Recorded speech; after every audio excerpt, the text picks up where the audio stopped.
ॐ श्री गणेशाय नमः। ॐ श्री सरस्वत्यै नमः। ॐ श्री सद्गुरुभ्यो नमः। ॐ भागवत भगवान की जय। नमस्ते परमहंस स्वादित चरणकमल चिन्मकरन्दाय भक्तजनमानस निवासाय श्रीरामचन्द्राय वागीसायस्य वदने लक्ष्मीर्यस्य च वक्षसि यस्यास्ते हृदये संवित् तं नृसिंहं भजे। सच्चिदानन्दरूपाय विश्वोत्पत्त्यादिहेतवे तापत्रयविनाशाय श्रीकृष्णाय वयं नमः। नारायणं नमस्कृत्यं नरं चैव नरोत्तमं देवीं सरस्वतीं व्यासं ततो जयमुदीरयेत्। श्रीकृष्णाय वासुदेवाय हरये परमात्मने प्रणतः क्लेशनाशाय गोविन्दाय नमो नमः।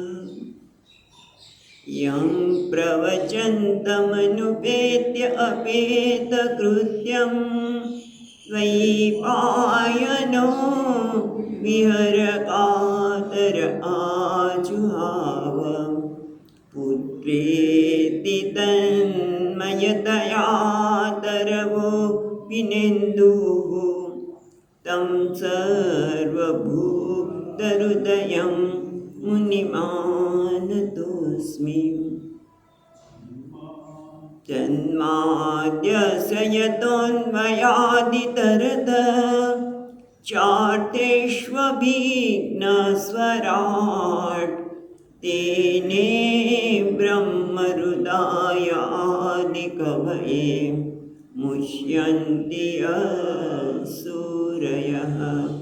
तेजो वारिमृदां यथा विनिमयो यत्र त्रिसर्गो मृषा ताम्नां स्वेन सदा निरस्तकुहकं सत्यं परं धीमहि।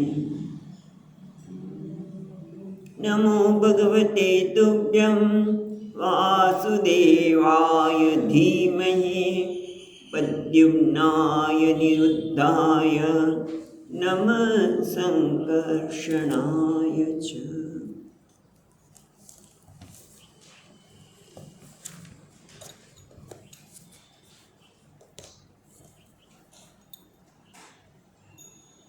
ॐ नमो भगवते वासुदेवाय।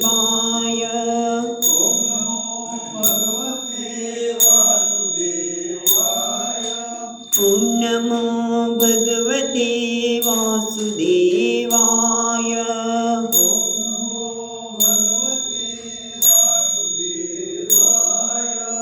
ॐ नमो भगवते वासुदेवाय।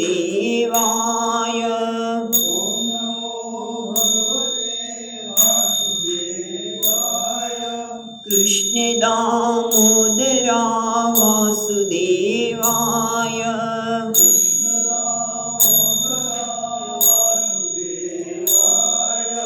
कृष्ण दामोदरा वासुदेवाय।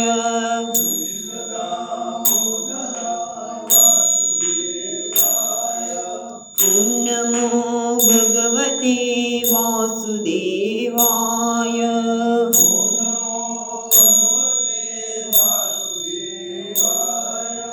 ॐ नमो भगवते वासुदेवाय।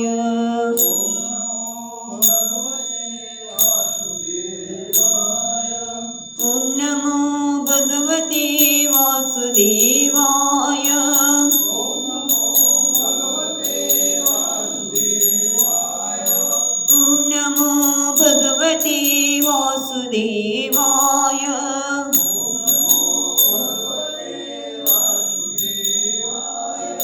કૃષ્ણ દામોદરા વાસુદેવાય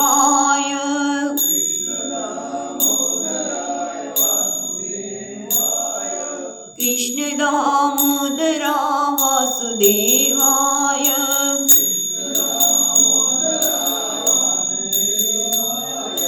ઓમ નમો ભગવતે વાસુદેવાય ઓમ નમો ભગવતે વાસુદેવાય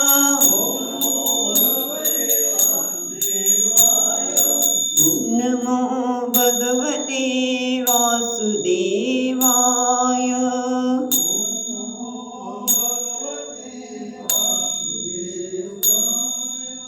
ઓમ નમો ભગવતે વાસુદેવાય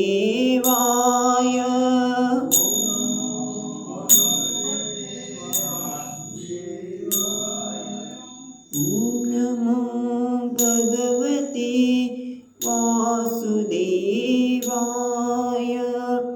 ઓમ નમો ભગવતે વાસુદેવાય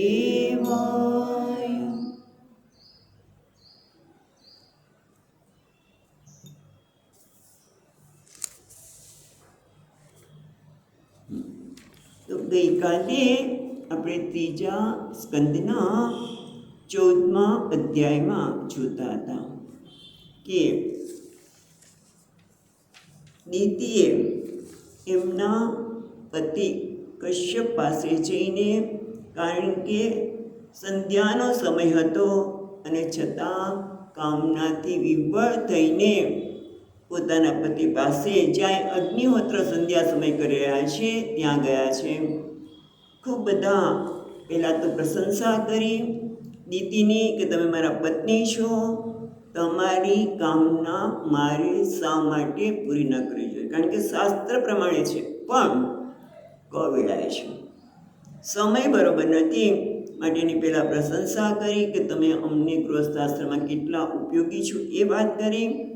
છતાં દીદી જ્યારે ન માન્યા ત્યારે હવે એમણે ભગવાન રુદ્રની વાત કરી કે આ સમય ઘોરતમ છે, ઘોરાણામ ઘોર દર્શનાથ, એટલે અતિ ભયંકર સમય છે, ઉગ્રતાવાળો છે, વિકારીવાળો છે, અને એટલા માટે તમે થોડો સમય ખમી જાઓ. એટલે સંધ્યા સમયે પ્રાણીમાનું રક્ષણ કરનાર ભૂતગણો દ્વારા વીંટળાયેલા ભૂતનાથ નંદી પર બિરાજીને વિચરણ કરી રહ્યા હોય છે ત્યારે, અને પાછા તમારા દિયર થાય એમ બહુ વિસ્તારથી ભગવાન શિવની વાત કરી કે તો કેવા છે, સુવર્ણ સમાન દેહવાળા, પણ જાણે કે એ સુવર્ણ સમાન દેહ એ ધૂળથી, ભસ્મથી, સ્મશાની ભસ્મથી લેપાયમાન થઈ ગયેલું છે. એ તમારા દિયર છે, કારણ કે આપણે જો દિયર કેમ, કારણ કે બંને સાઢુભાઈ છે, માટે બંને એકબીજાને ભાઈ માને છે. જ્યારે દિયર છે એવું કહ્યું ત્યારે જાણે કે અદિતિના મનમાં એમ થાય કે શિવજી તો આદરણીય છે, અત્યંત આદરણીય છે, અને પોતાના સ્વજન માટે તો ક્ષમા કરે જ ને, આપણે તેમના સ્વજન છીએ, માટે આ કાર્યને એ જરૂર ક્ષમા કરશે. ત્યારે આપણે 25મા શ્લોકમાં ગઈકાલે જોઈને અટક્યા હતા. વિજ્ઞાતા ન અસ્ય લોકે સ્વજન પરોવા, શિવજીના માટે આ લોકમાં કોઈ સ્વજન પણ નથી કે પરજન પણ નથી, કોઈ આદરણીય નથી કે કોઈ ગર્હ્ય નથી, નિંદનીય પણ નથી. એ તો કેવા છે, એ તો કે વૈરાગી છે, જેના ચરણ વડે ત્યજાયેલી જે માયા છે એ માયાના પ્રભાવમાં નથી, એવા ત્યજાયેલી માયાને પણ જેને તજી છે એવા શિવજી પાસેથી આપણે આરાધના કરીને માયાને એટલે ધન સંપત્તિ વગેરે મેળવવા માટે પ્રયત્ન કરીએ છીએ. એટલે શિવજી તમે માનો કોઈને ક્ષમા આપશે તો કે ના, એના માટે તો નમે પ્રિયો નમે દેશ્યસ્તિ પ્રિય અસ્તિ. ભગવાન સમોહમ સર્વભૂતેષુ નમે દેશ્ય પ્રિય અસ્તિ. ભગવાન શિવજી કહો કે શ્રી કૃષ્ણ ભગવાન એ સચ્ચિદાનંદ પરમાત્માને કોઈ પ્રિય પણ નથી કે અપ્રિય પણ નથી. આવી વાત કર્યા પછી હવે જાણે કે નીતિ કહેતા હોય કે તમે એમ કહો છો કે એ તો આવા છે, તો પછી જે સુખનો શાસ્ત્રમાં નિષેધ કરવામાં આવ્યો નથી તેના ત્યાગને કારણે એ પિશાચ રૂપ ધારણ કર્યું છે. પણ મને તો ખબર છે કે સદા દિગંબર વેશમાં રહે છે અને કેવા છે અર્ધનારેશ્વર. શિવજી તો અર્ધનારેશ્વર છે અને એટલા માટે હું એનું ચરિત્રને તો જાણું છું. જાણે ઉપવાસ કરતા હોય દીતિ એવું લાગ્યું. ત્યારે કશ્યપ મુનિ 26મા શ્લોકમાં કહે છે, યસ્યાનવદ્ય ચરિતમ મનીષિણો ગૃહ્યન્તિ વિદ્યા પટન બિભિત્સવ નિરસ્ત સામ્યાતિશયોપી યસ્વયં પિશાચર્યાં ચરગતિ સતામ.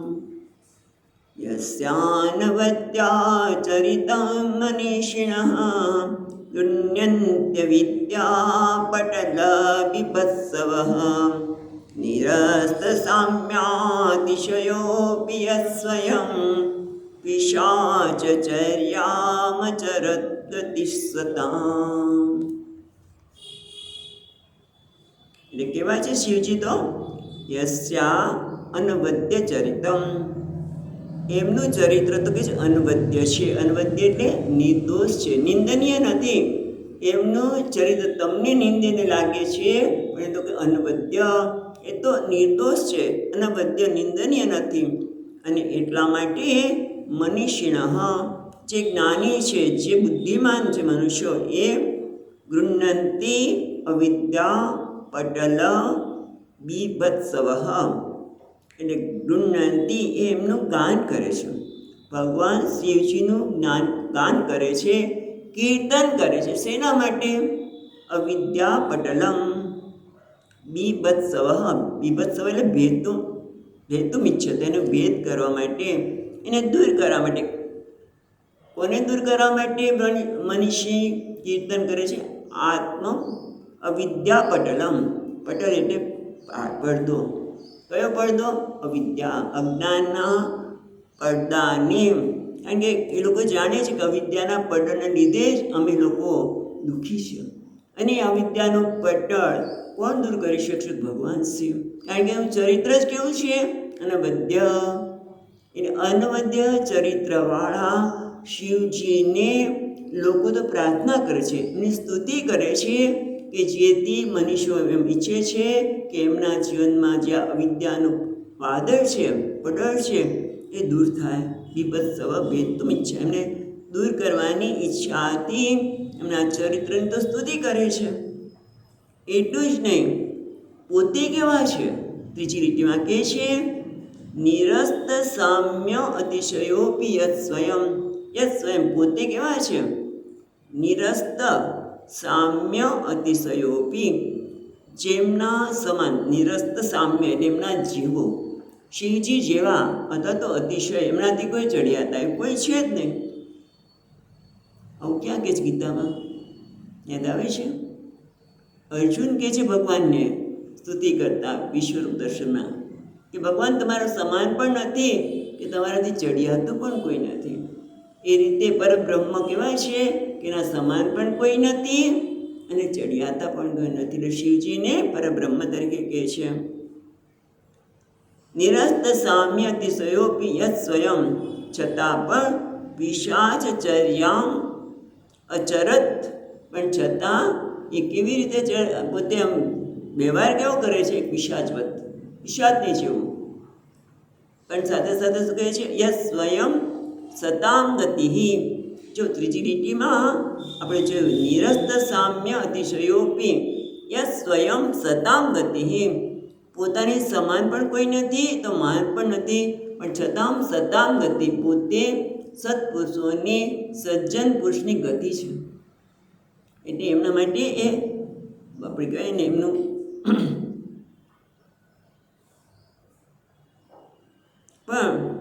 પિશાચર્યામ અચરત, પણ છતાં પોતે પિશાચ જેવું આચરણ કરે છે. એટલે બાલિશ જેવું, જાણે કે બાળક જેવું હોય, બાલિશ હોય એવું આચરણ કરતા લાગે છે. પણ કોના માટે છે આ બધું? પછીના શ્લોકમાં કહે છે. 27મો શ્લોક. હસંતિ યસ્યાચરિतं વિદુર્ભગા સ્વાત્મન રતાસ્યા વિદુષો સમીહિતમ યૈર્વસ્ત્રમાલ્યાભરણાનુલેપનૈઃ સ્વભોજનમ સ્વાત્મતયોપલાલિતમ. એટલે છે હસંતિ યસ્ય ચરિતમ હિ દુર્ભગાઃ, પણ યસ્ય ચરિતમ, જેના ચરિત્રને જોઈને, દુર્ભગાઃ, જે ભોગી છે. દુર્ભગા એટલે બે અર્થ થાય. જે મંદભાગી છે, જે વિષયોમાં જ રચ્યા પચ્યા છે, એ ભગવાનના ચરિત્રને જોઈને હસંતી, હસે છે, ઉપહાસ કરે છે. પછી બીજી રીતમાં કહે છે સ્વાત્મ રતસ્યા અવિદુષ સમિહિતમ. સમિહિતમ એટલે તસ્ય સમિહિતમ એટલે અભિપ્રેતમ લોક શિક્ષા રૂપમ. એમનું જે ચરિત્ર છે તો જગતને ઉપદેશ આપવા જેવા અભિષિત ચરિત્ર છે. લોકોને એમના ચરિત્ર દ્વારા ઉપદેશ આપે છે. કે જુઓ, જેમ ત્યાં પુષ્પદંતજી મહારાજ કહે છે અમંગલ્યમ શીલમ ત્વામ, તમારું શીલ કેવું છે? અમંગળ. તમે ગળામાં ખોપરીની માળા ધરો છો અને સર્પની માળા છે, ભસ્મ લગાવો છો, પણ તમારું નામ કેવું છે? મંગળમય છે. આ શરીરમાં પણ બધું અમંગળ છે, પણ એની અંદર એનો આત્મારામ કેવો છે? મંગળમય છે. એવા તમને ઘણા ચરિત્ર છે જે ચરિત્ર દ્વારા બધાને લોક શિક્ષા આપે છે. એટલે કે છે સ્વાત્મન તસ્ય વિદુષઃ સમિહિતમ, જગતને ઉપદેશ આપવા જેવા આપના અભિષિત ચરિત્રને અવિદુષઃ, જે અજ્ઞાની જીવ છે. અજ્ઞાની છે એ કેવો છે? પછી હમણાં જોઈએ છીએ આપણે. અથવા તો જેમનાથી અન્ય કોઈ વિદ્વાન નથી એવા સર્વજ્ઞ મહાદેવ, એવા એ સ્વાત્મન એટલે સ્વાત્મની,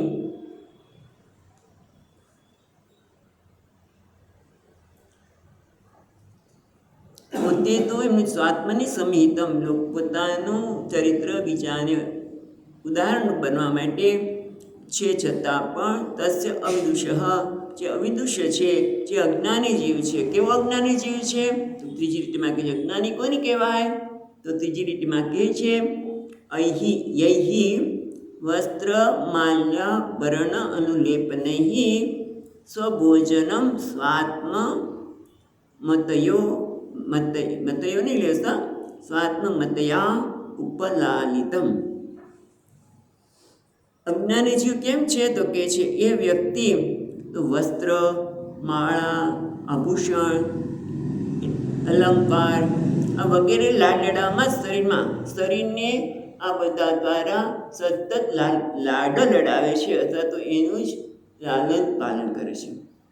બસ શરીર જ હું છું. એટલે કે સ્વમતયો, એ સ્વમતયા, પોતાના મત પ્રમાણે આ શરીર જ આત્મા છે, શરીરને જ આત્મા માને છે, અને એ બુદ્ધિથી પોતે ભ્રાંત છે. જે વ્યક્તિ શરીરને જ આત્મા માને છે અને એટલા માટે શરીરને સારા સારા વસ્ત્રો આપવા, આભૂષણ આપવા, અને તમે જુઓ કેવા આભૂષણો, તો કે સોનાના હોવા જોઈએ, અને કેવા હોવા જોઈએ, બધું બસ આમાં જ રચ્યો પચ્યો છે. મને આમાં આભૂષણ જોઈએ, આવા વસ્ત્રો હોવા જોઈએ. તમે જુઓ આજકાલ એ જ વસ્તુ જોવા મળે છે. મોટે ભાગે લગ્ન આવે તો કેવા કેવા આભૂષણ, વસ્ત્રો. લગ્નમાં તો બરાબર છે, પણ સતત વ્યક્તિના મનમાં આ જ પ્રકારનો વિચાર આવે છે કે આ દેહ જ આત્મા છે. એવા લોકો તમારા ચરિત્રને હસે છે. બાકી જે જ્ઞાની છે, જે ભક્ત છે, તમારા ચરિત્રને હસી શકે નહીં, ઉપહાસ કરી શકે નહીં. એ ન જો અરે આને કેવું પહેર્યું છે, આમાં આને ભગવાન કહો છો તમે? જેની પાસે વ્યાઘ્રાંબર એ વાસ આવે છે, એના જે પહેર્યું છે ચામડું પહેરે અને ભસ્મ, એ બધું જોઈને કેટલાક લોકો હાથ ઉડાવે છે, જેને ખબર નથી તેમ ભગવાનના એ દિવ્ય સ્વરૂપને જાણતા નથી, પણ બહાર દેખાતા જે એમનું સ્વરૂપ છે, જે દેખાવ છે, એને સત્ય માને છે. કારણ કે એ લોકો આ દેહને જ સત્ય માને છે. આ દેહ જ હું છું અને દેહનું લાલન પાલનમાં જ રચ્યો પચ્યો છે એવો મૂઢ અજ્ઞાની, અવિદુષ એટલે અજ્ઞાની, એ આ શરીર કેવું છે? સ્વભોજનમ. સ્વભોજનમ એટલે કૂતરાનું ભોજન. આ શરીર તો થશે ત્યારે એનો શું ઉપયોગ છે? એ તો કૂતરા કે વરુ ખેંચવાના છે.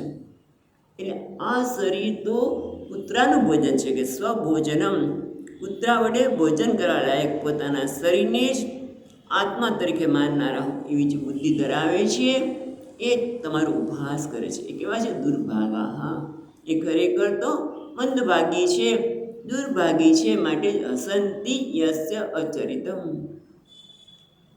યસ્યાચરિતમ, અચરિતમ લેતા યસ્યાચરિતમ, જેના ચરિત્રથી, જે વિષયજનો છે, જેના શરીર તો કૂતરાનું ભોજન બનવાનું જ છે, એને જ આત્મા માનીને શરીરનું લાલન પાલન કરે છે, એ લોકો જસી શકે, બીજા કોઈ ઉપહાસ કરી શકે નહીં.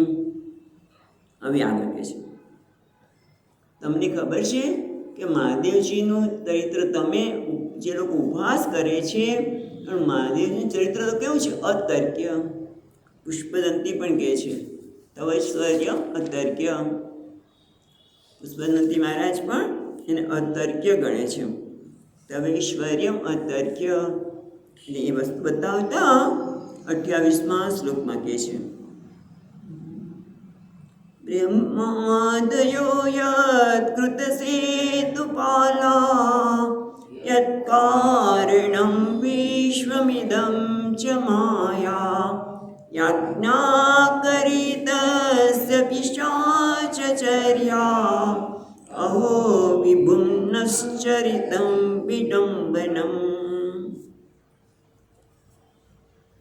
અહો, ખરેખર આશ્ચર્ય છે કે ભગવાનનું ચરિત્ર કેવું છે? વિડંબનમ એટલે અતર્ક્ય છે. વિડંબન એટલે વિડંબના એટલે અતર્ક્ય, જેને જાણી શકાય નહીં. કેમ?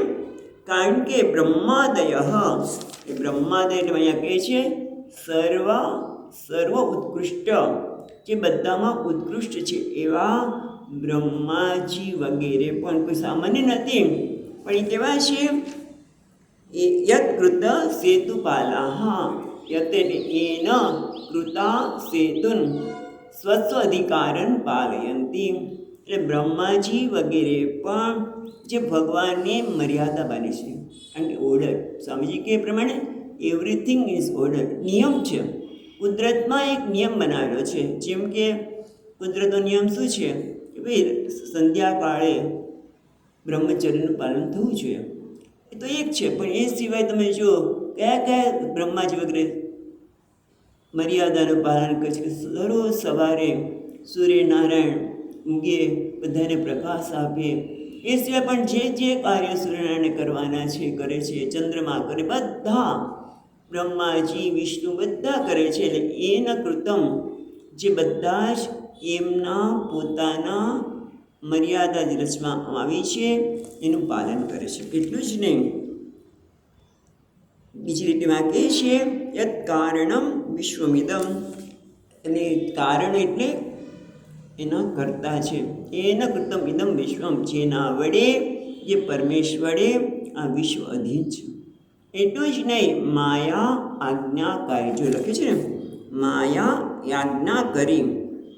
અને માયા પણ કેવી છે? માયા એટલે જે અજેય છે, જેને કોઈ જીતી શકે નહીં. માયાને જીતવું નાની લોકો માટે પણ મુશ્કેલ છે એવી માયા જે છે, એમની આજ્ઞા કરી, એ પણ ભગવાનની આજ્ઞામાં રહીને પોતાનું કાર્ય કરે છે. તસ્ય પિશાચચર્યા અહો વિભુમ્ન ચરિતમ વિડમ્ન. વિભુન્ન એટલે પરમેશ્વર જે મહત્તસ્ય, એમનું જે વિભુ છે, જે પરમેશ્વર છે, એની ચરિત એટલે લીલા અતર્ક્ય છે. જેના વડે આ વિશ્વ રચાયું છે અને માયા પણ જેને અધીન છે, એની આજ્ઞાને અનુસરે છે, એવા પરમેશ્વરની લીલા ચરિત કેવું છે? વિડંબનમ અતર્ક્ય છે. કયું છે કે પિશાચવત જેવું આચરણ કરે છે, પિશાચ જેવું જે આચરણ કરે છે એ કોઈ સામાન્ય વ્યક્તિથી સમજી શકાય એવું નથી. જેમ આપણે વાત કરીને અતર્કૈશ્વર્ય ત્વય અનવસર દુસ્તો હતદીય. જે હતદીય છે તે જે તમારા તર્કથી પણ ઐશ્વર્ય, તર્કથી પણ એવા તમારા ઐશ્વર્યના સંબંધમાં આ દુષ્ટ બુદ્ધિવાળા ખોટો તર્ક કરે છે.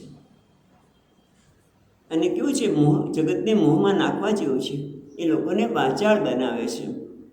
એટલું જ નહીં, વંશીધરીમાં પણ કહે છે બ્રહ્માદયો મન્વાદિ રૂપેણ યત કૃતાન સેતુન સાયં સ્ત્રી સંગ ભોજન, સાયં સ્ત્રી સંગ પછી ભોજન અને સ્વાપ ત્યાગાદિ રૂપ મર્યાદા પાલયંતી. બ્રહ્માજી વગેરે અને મનુ વગેરે પણ જે તમે મર્યાદા રચી છે કે શું, સાયંકાળે સ્ત્રીનો સંગ, પછી ભોજન કરવું અથવા તો સૂઈ જવું. સાંજના સમયે માણસ સૂઈ જાય એ પણ યોગ્ય નથી, સુવાનો દે. અથવા તો ભોજન કરવું, ભોજનને પણ ભજન કરો. જે કંઈ કરવાનું કીધું છે એનું એ પાલન કરે છે. આવું કયા પછી હવે મૈત્રેય મુનિ કહે છે. મૈત્રેય ઉવાચ સૈવં સવિદિतं ભર્ત્રા મન્મથો મથિતેન્દ્રિયા જગ્રાહ વાસો બ્રહ્મર્ષેઃ ઋષલીવ ગતપ્તાઃ. મૈત્રેય મુનિ કીધું કે સૈવા સંવિદિતે ભર્ત્રા. સૈવા એટલે સા એવ ભર્ત્રા સંવિદે. આ રીતે પોતાના પતિએ સંવિદિતે નિરૂપક, આ પ્રકાર સમ એવ એટલે આ રીતે એમના પતિએ નિરૂપણ કર્યું. સંવિદિતે જ્ઞાતે પે, અને પોતે જાણે પણ છે. દીતિ એમની પત્ની એમના પતિએ કહ્યું જાણે પણ છે, પણ છતાં તમે જુઓ કે અહીંયા કારણ આપે છે મન્મથનનું અથવા તો ભગવાનની જ કંઈક લીલા છે. કારણ કે નહીંતર પહેલાં જય વિજયનું જે શ્રાપ, જય વિજયને શ્રાપ આપ્યો તો કેવી રીતે ફળીભૂત થઈ શકે, એવું પણ માની શકાય. પણ અહીંયા કહે છે મન્મથો મથિતે ઇન્દ્રિયા, મન્મથિતમ ઇન્દ્રિય મનઃ. આ મન્મથ એટલે કે કામદેવે, કામદેવથી વ્યાકુળ થયેલી ઇન્દ્રિયોને મનથી વ્યતીત થયેલી નીતિ પોતે એના પતિએ કહ્યું જાણતી હોવા છતાં જ્ઞાતેપી ચક્રાહવાસ બ્રહ્મર્ષેઃ ઋષલિવ ગતત્રપાહ. ગતત્રપા એટલે નિર્લજ સ્ત્રી, નિર્લજતાની જેમ એણે એના પતિ બ્રહ્મર્ષિ એટલે બ્રહ્મર્ષિવા કશ્યપનો એમણે વૃષલિવ એટલે જાણે કે વૃષ એટલે વૈશ્યાની જેમ એમના વસ્ત્રને પકડ્યું, ખેંચ્યું. હવે આગળ જોઈએ. સવિદિતાથ ભાર્યાઃ તમ નિબર્ધન વિકર્મણિ નત્વાદિષ્ટાય રહસી તયાથોપવિવેશઃ. સવિદિત્વા અથ એટલે ત્યારબાદ, અથ એટલે હવે અથવા તો ત્યારબાદ. સવિદિત્વા ભાર્યાયાઃ તમ નિર્બંધનમ વિકર્મણિ. નિર્બંધનમાં એટલે હઠ. વિકર્મણિ, વિકર્મ એટલે જે નિષિદ્ધ કર્મ છે એને વિકર્મણી કહ્યું. નિષિદ્ધ કર્મમાં પોતાની પત્નીના હઠને જાણવાથી. સવિદિત્વા અથ ત્યારબાદ નિષિદ્ધ કર્મમાં પત્નીના હઠને જાણીને નત્વા દિષ્ઠાય, દિષ્ઠાય એટલે એટલે ઈશ્વરને દિષ્ટાય દેવતા રૂપ ઈશ્વરાય પોતે દેવ અથવા કે દૈવરૂપ ઈશ્વરને પ્રણામ કર્યા કે ભગવાન તારી લીલા છે.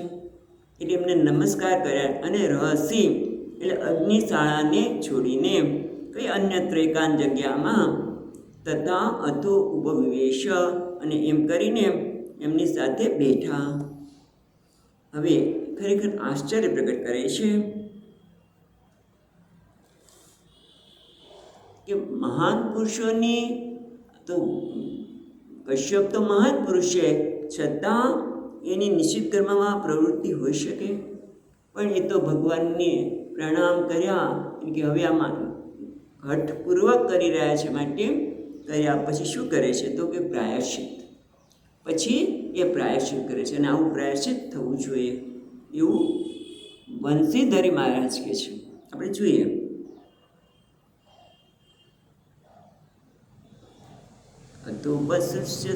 અતોપસૃષ્પ્યસ્ય સલિલમ પ્રાણાયામસ્ય વાગ્યત ધ્યાય જપ જપાપિરજમ બ્રહ્મજ્યોતિર સનાતનમ. એટલે અથ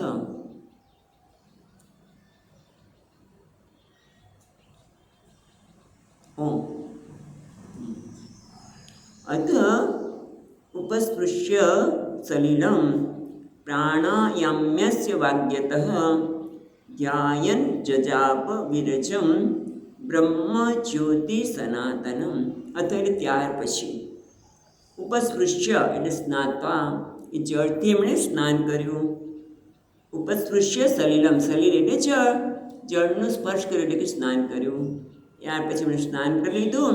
પ્રાણાયામ્ય પ્રાણાયામ કરીને વાગ્યતઃ, વાગ્યત એટલે વાણીનું સંયમન કર્યું. યત એટલે સંયમન, એટલે વાણીનું સંયમન એટલે કે મૌન ધારણ કરી લીધું. એમણે મૌન ધારણ કરીને પહેલાં તો જળથી સ્નાન કરી, પ્રાણાયામ કરીને, મૌન ધારણ કરીને વિરજમ ધ્યાયત જજાપ, એ પછી જોઈએ વિરજમ બ્રહ્મ જ્યોતિ સનાતનમ. અને ત્યાર પછી વિરજમ એટલે જેમાં રજ નથી, એટલે નિર્વિકાર એટલે કે શુદ્ધ જ્યોતિરૂપ પરમાત્માનું ધ્યાન કરતા, એટલે કે સનાતન બ્રહ્મ ગાયત્રીનું જપ અને ધ્યાન કરવા લાગે. ધ્યાયન જજાપ, ધ્યાન કરતા સનાતન બ્રહ્મ ગાયત્રીનો જપ કરવા લાગ્યા. એટલે કાં તો એવું કહે છે કે આ પ્રાયશ્ચિત રૂપે ખોટા સમયે જે કામ થયું છે એના માટે ગાયત્રીનો જપ કરવો જોઈએ, અથવા તો શીઘ્રતાથી પ્રણવ મંત્રનો પણ ઉચ્ચાર કરવો જોઈએ. કેટલા કરવા જોઈએ તો મનમાં એટલે ઉપાંશો 8000 પ્રણવ મંત્ર અથવા તો 1000 ગાયત્રી મંત્રના જપ કરવા જોઈએ. એ સ્મૃતિના વચનને ધ્યાનમાં રાખીને ઋષિએ કરવા લાગ્યા. હવે આ બાજુ શું થયું? હવે દિતિને પણ પછી, કારણ કે આ બધું ભગવાનની કંઈક રચના હશે ને, એટલે હવે દિતિને પણ ક્ષોભ થયો છે. માટે 32મા શ્લોકમાં કહે છે દિતિસ્તુ વ્રીડિતા તેન કર્માબદ્ધેન ભારત ઉપસંગમ્ય વિપર્ષી અધોમુખભ્યભાષત. અત્યારે વરાહ અવતારનું કારણ શું છે એની ચર્ચા ચાલી રહી છે. તો 32મા શ્લોકમાં કહે છે દિતિ તું પરંતુ દિતિ વ્રીડિતા એટલે લજ્જિત થયા, નિંદિત કર્મથી લજ્જિત થઈ ગયા, એને પોતાની ભૂલ સમજાય. દિતિ તું વ્રીડિતા તેન કર્મ અવધ્યેન ભારત. હે ભારત, હે વિદુરજી, મૈત્રી મુનિ કહે છે કે વિદુરજી, તે નિંદિત કર્મથી લજ્જિત થયેલી દિતિ ઉપસંગમ્ય વિપર્ષિમ અધોમુખભ્યભાષત. એટલે ઉપસંગમ્ય જઈને કોની પાસે? વિપર્ષિ બ્રાહ્મણોના ઋષિ એટલે કે કશ્યપ મુનિ પાસે દિતિ એમની પાસે ગયા. પણ કેવી રીતે?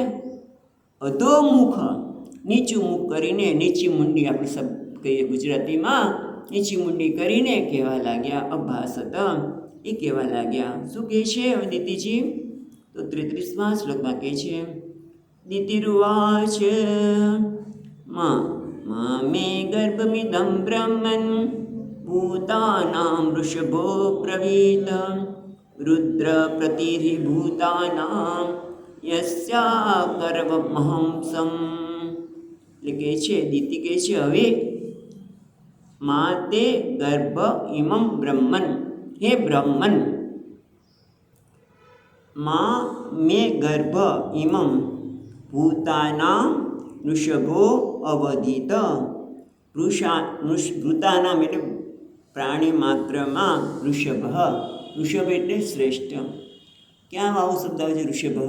કોના માટે વાપરે છે ભગવાન? અર્જુન માટે. વૃષભ ભરતર્ષભ એટલે વૃષભ શબ્દ નથી વાપરતા, ભરતર્ષભ, ભરત વંશમાં શ્રેષ્ઠ. અહીંયા કહે છે ભગવાન વૃષભ એટલે જે સર્વભૂતોમાં, ભૂતાનામ વૃષભ એટલે સર્વભૂતોમાં જે શ્રેષ્ઠ છે એવા રુદ્ર પતિ ભૂતાનામ યસ્ય અકર્વમ હંસ. હંસ એટલે અહમ અપરાધમ અકર્વમ. મેં ખરેખર તો ભગવાનનો અપરાધ કર્યો છે. કોનો? રુદ્રપતિ, જે રુદ્રપતિ જે ભગવાન શિવ છે, ભૂતાનામ પતિ જે પ્રાણી માત્રના પતિ છે, રક્ષક છે એવા રુદ્રનો અહમ છે ને, યસ્ય અકર્વમ હંસમ. હંસમ એટલે અપરાધ અને કર્વમ એટલે કૃતવાન હસી. મેં ભગવાન રુદ્રનો અપરાધ કર્યો છે. તો સુખ છે મામે ગર્ભમ ઇદમ અવધિત. પેલા કહે છે કે એ બ્રહ્મન જે પ્રાણી માત્રમાં શ્રેષ્ઠ છે, એટલું જ ને પ્રાણી માત્રના પતિ છે એવા રુદ્રનો મેં અપરાધ કર્યો છે. માટે મામે ગર્ભમ ઇમમ અવધિત, માટે ભગવાન શંકર મારા ગર્ભનો વધ ન કરે. કારણ કે મેં એમને દોષ કર્યો છે એટલે ગુસ્સામાં આવીને એ વધ ન કરે. એટલે તમે અમે પ્રાર્થના કરો. ખ્યાલ આવે છે? તમે કંઈક કરો. કારણ કે મેં નિત્ય કર્મ થઈ જ ગયું છે મારા વડે, તમે ના પાડી છતાં પણ હવે હે બ્રહ્મન, જેમનો મેં અપરાધ કર્યો છે એવા સર્વભૂતોમાં શ્રેષ્ઠ પ્રાણી માત્રના પતિ ભગવાન શંકર રુદ્ર મારા ગર્ભનો નાશ ન કરે.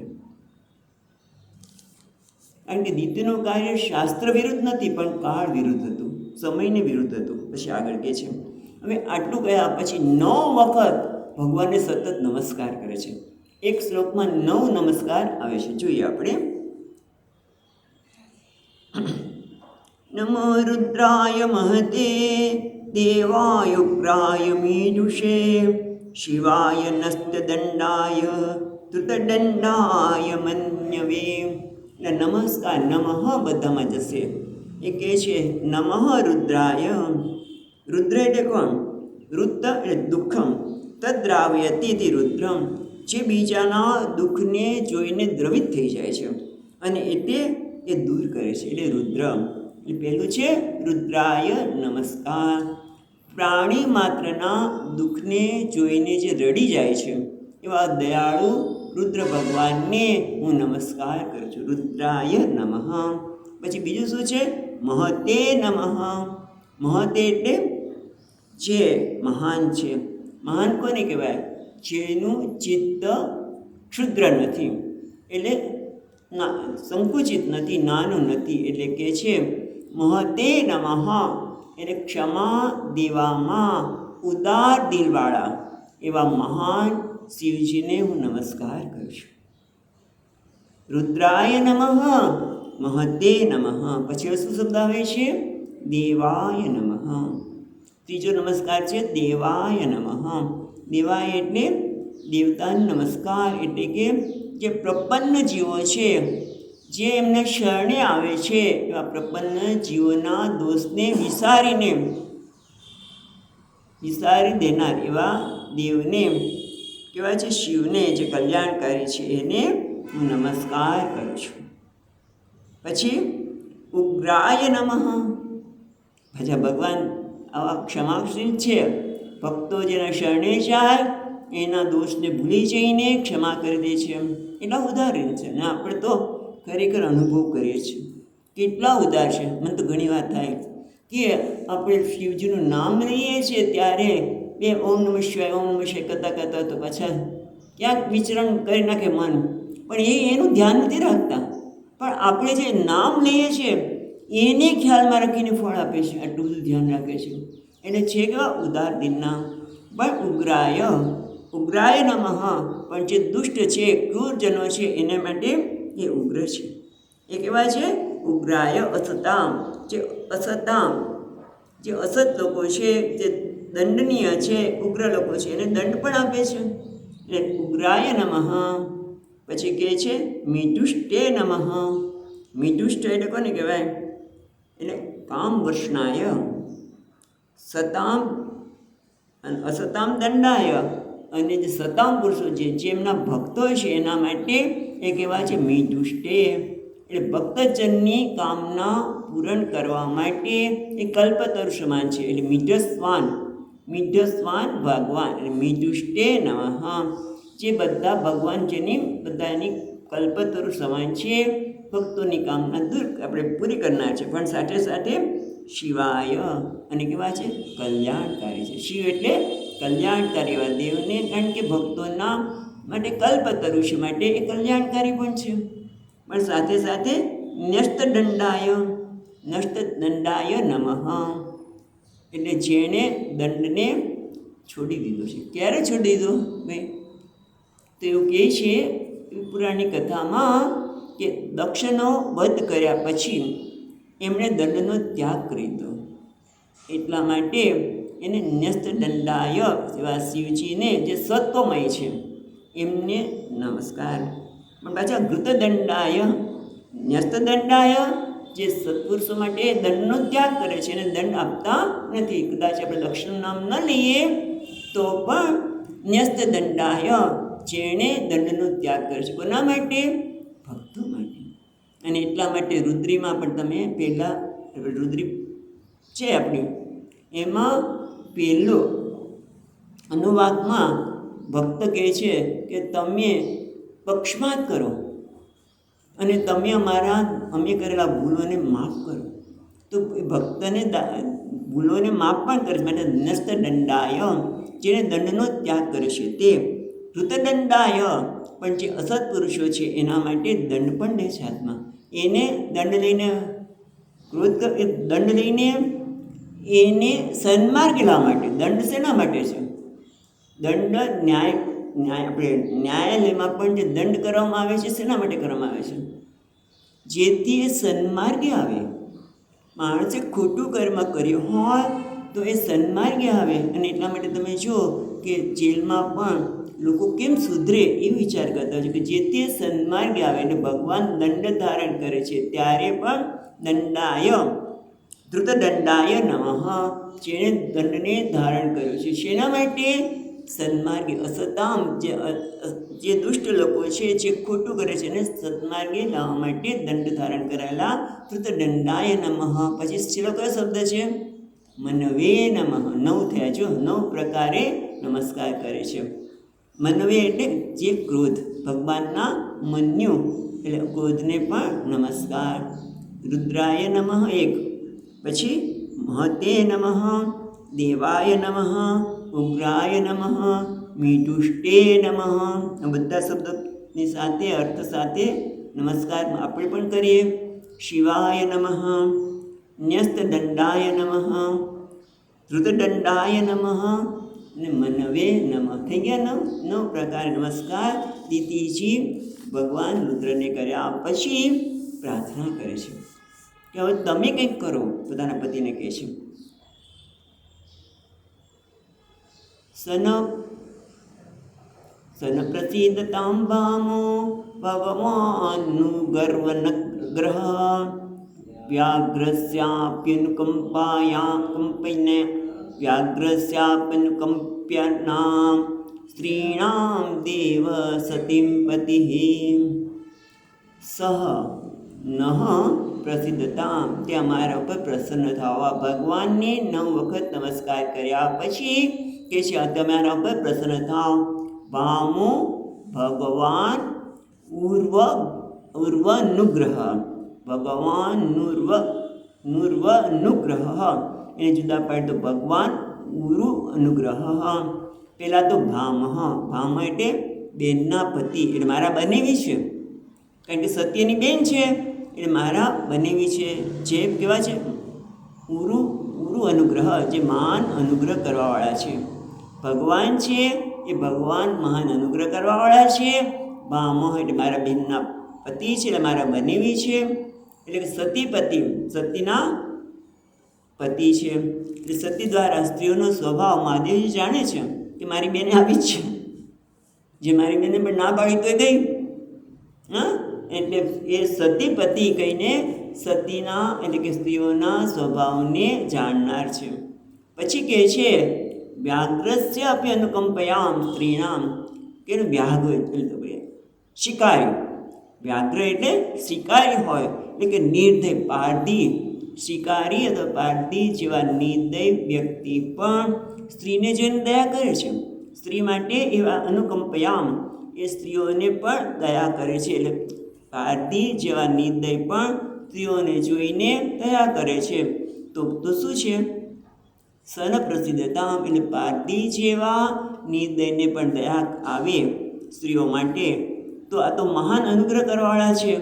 પછી અમારા બનેવી છે અને સતીના પતિ છે એવા સન પ્રસિદ્ધતા, એવા શંકર મારા પર પ્રસન્ન થાવ, એટલે કે મારા પર કૃપા કરો. શેની કૃપા કરો? કે જેથી મારા હવે કહે છે શેના માટે કૃપા કરવાની વાત કરે છે એ હવે પ્રાર્થના કરી એ મૈત્રી મુનિ આપણને કહે છે. વાંચીએ.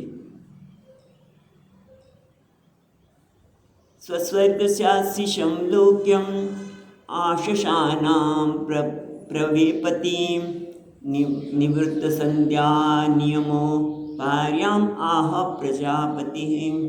કારણ કે મૈત્રીય મુનિ પાસે આપણે દીતિ કશ્યપ મુનિ પાસે ગઈ છે, પણ એ શું થયું એ મૈત્રી મુનિ કહે છે કે સ્વસર્ગસ્ય એટલે સ્વસંતાનસ્ય અથવા તો સ્વગર્ભસ્ય, પોતાના સંતાનનું, પોતાના ગર્ભનું આશિષમ એટલે કલ્યાણ. કલ્યાણ કે લોક્યમ એટલે બંને લોકમાં. કારણ કે માનો તો સ્વભાવ જ છે કે એક વખત સ્ત્રી ગર્ભવતી થાય એટલે પછી એને સતત બાળકની ચિંતા રહેતી હોય.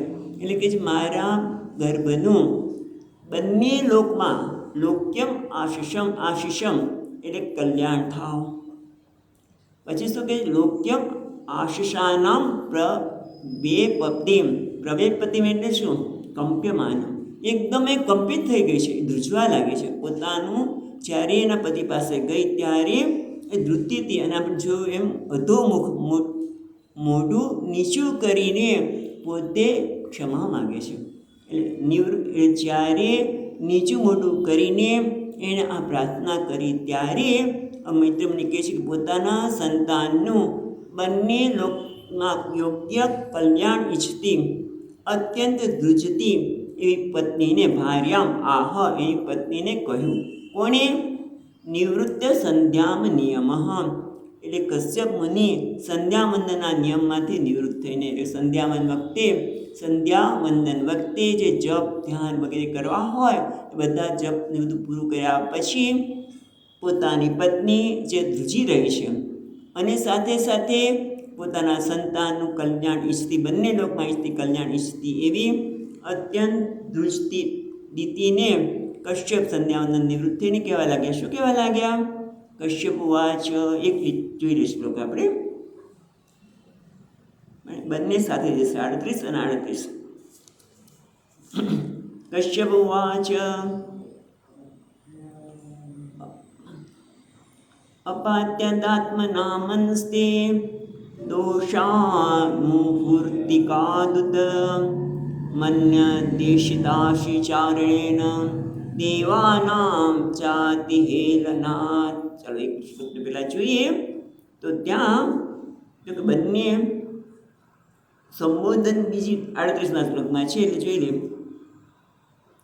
ભવિષ્યત તવા ભદ્રૌ અભદ્રે જઠરાધમો લોકાન સપાલાન સ્ત્રીન ચંડી મુહુરકાંત ઈષ્યત.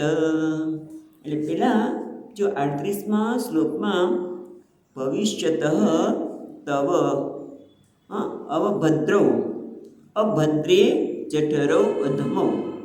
અભદ્રે છે ને એ સંબોધન છે, એટલે કે હે અભદ્ર એટલે હે અમંગળ સ્ત્રી. પછી આપણે પેલી 37મા શ્લોકમાં જઈએ તો કે છે અપ્રાયત્યાત એટલે કે અપવિત્ર આત્મન મનઃ છે. અપ્રાયદાત આત્મન તે એ તારું મન, આત્મા એટલે મન કેવું છે અપવિત્ર છે, તે એટલે તવ તારું મન અપવિત્ર છે. એટલા માટે હે અભદ્રે હે અકલ્યાણી અભદ્રી સ્ત્રી તારું ચિત્ત અપવિત્ર હોવાથી દોષાન મૌહૃતિ કા ઉત છે ને, દોષાન મૌહૃતિ કાદ કરી અને પછી નીકળશે ઉત એટલે વળી. એક તો તારું મન અપવિત્ર છે અને બીજું તે દોષાન એટલે સંધ્યાકાળ સમયરૂપી દોષથી સંધ્યાકાળ દોષાન મુહૂર્તિ કા ઉતાને વળી તે સંધ્યાકાળનો દોષથી મદ નિર્દેશાત બરાબર મદ નિર્દેશાત ઇતિ આચરણે દેવાનામ ચ અતિહેલનાદ. અને પછી મદ નિર્દેશાત મારી આજ્ઞાનું ઉલ્લંઘન કર્યું, મારી આજ્ઞાને તમે માણીને, નિર્દેશ એટલે આજ્ઞા, અતિચારેણ એટલે ઉલ્લંઘન. મદ નિર્દેશ અતિચારેણ, નિર્દેશ એટલે આજ્ઞા, મારી આજ્ઞાને અતિચારેણ ઉલ્લંઘનથી. અને એટલું જ નહીં દેવાનામ ચતિહેલનાથ અને દેવતાઓની પણ તમે અવહેલના કરી. દેવાનામ એટલે રુદ્રના અનુચરો, એની પણ તમે અવહેલના કરી. તમે માગણી કરો છો કે મારા પુત્રનું બંને લોકમાં કલ્યાણ થાય, પણ તમે તો કેવા છો અપવિત્ર મનવાળા ચિત્તવાળા, સંધ્યા સમયના દોષથી તમે ખડાયેલા છો. મારી આજ્ઞાને ન માની અને રુદ્રના અનુચરોની પણ મહાન અવહેલના તમે કરી છો. એટલું જ નહીં, માટે ભવિષ્યત તવ પછી અભદ્રાવ છે ને એમાંથી વ છે સંધિથી થયેલો છે, ઔ અને અનિકળશે એટલે અભદ્રે છે સંબોધન થયું, અને અભદ્રવ જઠરો.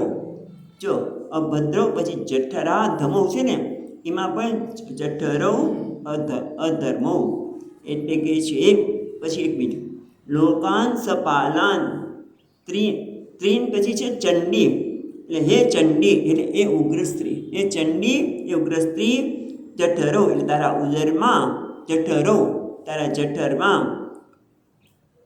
ભવિષ્યત તવ અભદ્રવ પછી ને અભદ્રવ જઠરો અધમઃ એ તારા જઠરમાં બે દ્વિવચન છે, એટલા માટે તારા ઉદરમાં બે પુત્રો કેવા થશે અભદ્રવ એટલે અધમી અને અમંગળ થશે. અધમ અને અભદ્રવ એટલે અધમી અને અમંગળ થશે.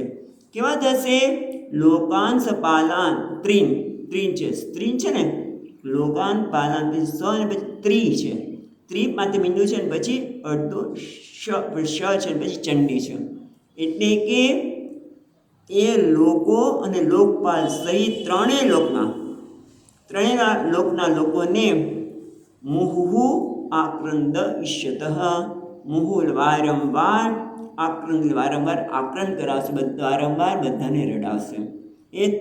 એ સ્ત્રી તારા હૃદયમાં બે પુત્રો જે અમંગળ અને અધમ હશે, જે લોકપાલ સહિત બધા લોકોને ત્રણેય લોકને વારંવાર આક્રંદ કરાવવાવાળા હશે. હવે આગળની વાત આપણે સોમવારે જોઈશું. સચ્ચિદાનંદ રૂપાય વિશ્વોત્પત્યાદિ હેતવે તાપત્રય વિનાશાય શ્રી કૃષ્ણાય વયં નમઃ. યં प्रवचन्तमनुपेत्य अपेतकृत्यं द्वैपायनो विहरकातर आजुहाव पुत्रेति तन्मयतया तरवो विनेन्दुः तं सर्वभूतहृदयं मुनिमानतोऽस्मि। ॐ शान्ति शान्ति शान्तिः। हरिः ॐ श्रीगुरुभ्यो नमः। हरिः ॐ।